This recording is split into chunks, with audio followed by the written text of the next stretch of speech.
Mjeku çudit botën. Një lug uthullmolle para gjumit lehtëson këto tre probleme. Jasi. Lajmet se uthulla është e shkëlqyer për shëndetin ka marrë dhënë, por ky produkt që befason të gjithë kur vjen puna te uthulla ka gjithmonë një dilemë se cila është mënyra më e mirë për të marrë përfitimet e saj pa shkaktuar efekte anësore në organizëm. Shumë njerëz rekomandojnë pirjen e uthullës së mollës në mëngjes, mundësisht me stomakun bosh. Të tjerët betohen për të mirat që vijnë nëse uthulla pihet në mbrëmje. Në shumicën e rasteve, sistemi tretës nuk arrin të përballojë diçka më mirë se sa kafeja ose edhe tërshëra dhe për uthullën as që bëhet fjalë. Ekspertët bien dakord se eksofiluesit e uthullës, kryesisht asaj të uthullës së mollës, variojnë jo vetëm nga koha kur e pini, por edhe mënyrën se si e përdorni atë në organizëm. Para se të fillojmë, bëni një like videos dhe ju lutem klikoni subscribe, do të na ndihmonit shumë. Uthulla mund të jetë një stabilizues e luhatjeve të sheqerit, por kjo nuk do të thotë se ajo i trajton ato përfundimisht. Studime shkencore kanë treguar se pirja e uthullës së mollës para gjumit mund të jetë jashtëzakonisht mirëbërëse për personat e diagnostifikuar me diabet. Një studim i Arizona State University tregoi se pirja e 2 lug uthullmolle dhe pak djathtë përpara gjumit së bashku me ilaçet kundër diabetit ulte ndjeshëm nivelin e sheqerit në gjak të nesërmen. Uthulla e mollës mund të lehtësojë fytyn e thatë. Gjatë stinës së ftohtë, gjasat që të prekeni nga simptomat e gripit dhe të ftohtit janë më të mëdha. Bakteret përgjegjëse që përmbajnë fyty shkatrojnë gjithashtu aciditetet dhe mund të rrisin problemin, dhe uthulla e mollës mund të jetë një ndihmë shumë e mirë kundër këtij komplikacioni. Ekspertët rekomandojnë pirjen e një gllënke uthullmolle gjysmë deri në 1 orë përpara gjumit, që në mëngjes të jeni si kokra e mollës. Uthulla për një gjumë më të mirë. Gjumi është i dobishëm për të përballur me sukses me sfidat e ditës. Sekreti një nate të qetë dhe gjumit të patrazuar mund të jetë uthulla e mollës. Një lugë gjedhe uthullmolle e shkrirë në një gotë me ujë të ngrohtë me mjalt, jo vetë në gjumë. Kundër erës së keqe të gojës mund të vijë në ndihmë uthulla e mollës. Era e keqe e gojës mund të jetë e tmerrshme në mëngjes, por ju mund të merrni masa për ta parandaluar atë duke pirë një lugë çaji uthullmolle në mbrëmje për të lehtësuar bakteret që lulëzojnë në gojë. Uthulla zhbllokon hundët. Pamundësia e të thithurit ajër përmes hundës është e tmerrshme. Uthulla ju vjen në ndihmë për të zhbllokuar hundët dhe rrugët e frymëmarrjes, sepse është e pasur me kalium, magnez, vitaminën A, B1, B2 dhe E. Shtoni një lugë çaji uthullmolle në një gotë me ujë dhe pini atë ngadalë përpara gjumit. Uthulla do ju ndihmojë gjithashtu edhe në nivelet e tretjes në stomak. Nëse zgjoheni në mëngjes me dhimbje abdominale, fajin e ka tretja. Ky lëng fantastik zgjidh problemet me tretjen, zorën dhe urthin. Pini një lugë çaji me uthullmolle të tretur në një gotë me ujë përpara se të flini. Me të gjithë këto të mira, uthulla e mollës nuk do të mungojë në sirtarin tuaj të kuzhinës. Uthulla e mollës është një lëndë shumë e mirë që për sa kohë përdoret me kujdes dhe pihet brenda normës, nuk do të shkaktojë komplikacione. Është e rëndësishme të mos e teproni dhe gjithmonë ta pini atë të tretur në ujë. Uthulla e mollës është një produkt shumë i rëndësishëm për dietën tuaj. Njerëzit e kanë përdorur atë ndër shekuj me radhë për gatime dhe në mjekësi. Shumë njerëz pretendojnë se mund të lehtësojë një gamë të gjerë të ankesave ditore.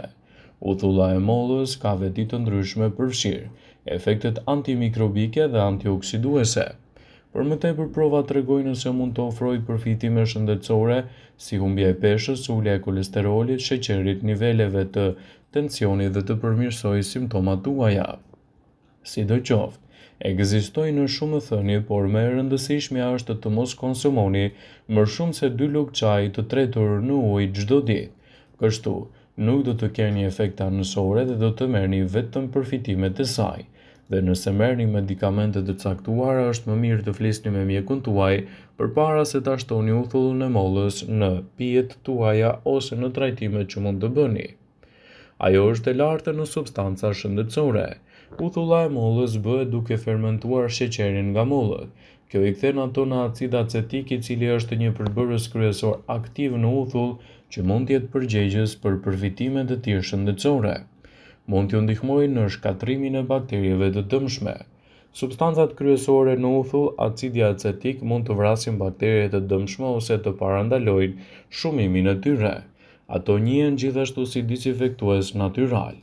Mund të ndihmojnë në uljen e niveleve të sheqerit dhe në menaxhimin e diabetit.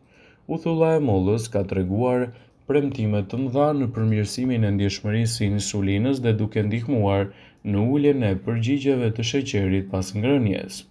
Studimet tregojnë se uthulla e mollës mund të përmirësojë ndjeshëm insulinën, por kjo nuk do të thotë që mund të jetë zëvendësuese e saj. Uthulla e mollës mund të ndihmojë në reduktimin e kilogramëve të tepërt. Studimet tregojnë se përfshirja e uthullës së mollës në dietën tuaj mund t'ju ndihmojë të jeni më të ngopur dhe të konsumoni më pak kalori gjatë ditës, gjë që mund të çojë në humbjen e kilogramëve të tepërt. Uthulla e mollës mund të përmirësojë shëndetin tuaj të lëkurës. Uthulla e mollës është e natyrës acide dhe ka veti antimikrobike, që do të thotë se mund të ndihmojë në përmirësimin e barrierës së lëkurës dhe parandalimin e infeksioneve të ndryshme. Për sa kohë uthulla e mollës përdoret me kujdes, brenda normës së lejuar dhe nuk teprohet, vlerat që do t'i ofrojë shëndetit do t'jenë të mëdha. Është e rëndësishme të përdoret me kujdes dhe të mos egzagerohet në përdorim. Uthulla e mollës gjithmonë përpara përdorimit duhet të tretet në ujë dhe nuk duhet të pihet me njerë nga shishja. Duhet të evitohet gjithashtu kontakti drejt për drejt me dhëmbët. Uthulla e mollës mund të jetë një zgjedhje shumë e mirë lehtësuese në rastin tuaj specifik, dhe përdorimi i saj si duhet në dietën tuaj mund të jetë një ndihmë vërtet e rëndësishme kundër komplikacioneve. Uthulla e mollës mund të ndihmojë në kontrollin e peshës trupore. Një studim me më shumë se 39 persona tregoi se ata që reduktuan 250 kalori në ditë nga dieta e tyre për 12 javë konsumuan 30 ml uthull molle çdo ditë. Pas një jave, ata patën edhe një përmirësim më të mirë të peshës trupore në menaxhimin e oreksit dhe për masave më të mira të linjave. Të gjitha llojet e uthullës së mollës përmbajnë acid acetik, i cili është një produkt i fermentuar. Ky acid jep uthullës së mollës shijen e saj të fortë. Ajo gjithashtu ka veti të mira antibakteriale, antifungale, duke e bërë uthullën e mollës një dezinfektues natyral. Studime laboratorike kanë treguar se uthulla e mollës mund të ndihmojë në eliminimin e disa bakterieve të dëmshme, siç është Escherichia coli dhe Staphylococcus, si dhe në menjanimin e një sër problemesh që mund të shkaktojnë edhe infeksionet. Megjithatë, është e rëndësishme që gjithmonë ta përdorni në mbikëqyrjen e një eksperti nëse vuani nga këto komplikacione. Uthulla e mollës është një zgjedhje shumë e mirë pasi është e pasur me antioksidant. Për sa kohë konsumohet brenda normës së lejuar, uthulla e mollës është e mirë, por nëse e teproni në dietat tuaja, përgatituni të ndërmerrni edhe anën e saj negative. Ajo mund të ketë një ndërveprim me medikamente të caktuara dhe mund të shkaktojë probleme anësore. Nëse vuani nga diabeti dhe jeni duke marrë trajtim për të, atëherë uthullën e mollës nuk duhet ta teproni dhe nuk duhet ta përdorni, pasi mund të kundërveprojë me medikamentet për diabetin dhe gjithashtu të shkaktojë një ulje vërtet të madhe të problemeve të tij dhe mund të shkaktojë probleme me muskujt, përfshirë edhe me ato të zemrës. Gjithashtu ekspertët tregojnë se nëse jeni duke marrë medikamente diuretike, nuk duhet ta përdorni uthullën e mollës, pasi së bashku mund të shkaktojë në një rënje të tepërt të niveleve të kaliumit në trup. Medikamentet antidiabetike nuk duhet të kombinohen gjithashtu me uthullën e mollës. Uthulla e mollës mund të shkaktojë dëmtime të smaltit të dhëmbëve nëse pihet direkt për një kohë të gjatë e patretur. Ajo mund të shkaktojë acarime të ezofagut dhe mund të shkaktojë edhe probleme të tij. Prandaj gjithmonë duhet ta tresni përpara se ta përdorni. Uthulla e mollës nuk duhet të përdoret me tepri dhe gjithmonë. Nëse vuani nga komplikacione të caktuara përpara përdorimit, konsultohuni me mjekun tuaj për të marrë mënyrën e duhur të trajtimit të saj në dobi të organizmit.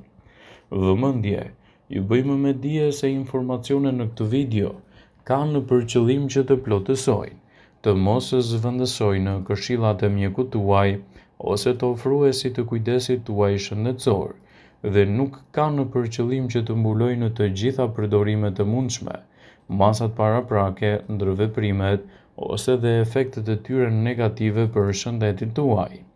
Pasi ta dëgjonit këtë video, do ju ftoja t'i bënit like dhe ta shpërndanit atë në profilin tuaj në mënyrë që të informohen dhe miqtë tuaj.